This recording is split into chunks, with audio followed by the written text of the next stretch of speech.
Bakma gep gıybata, seyretme yalan töhmetlere. Allah'dır yollaşın, dik tut başın, darıkma ey kardeşim.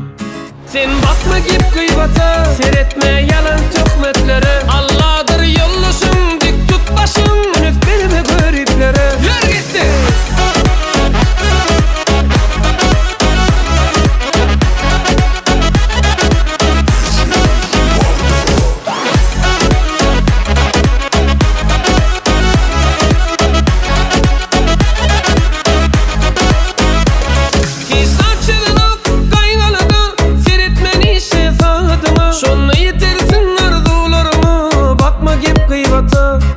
Men diyenim yalanlar kandan gürleyenim ken. Olar yengmeli üstünlüğün bilen hiç kimi dinlemem.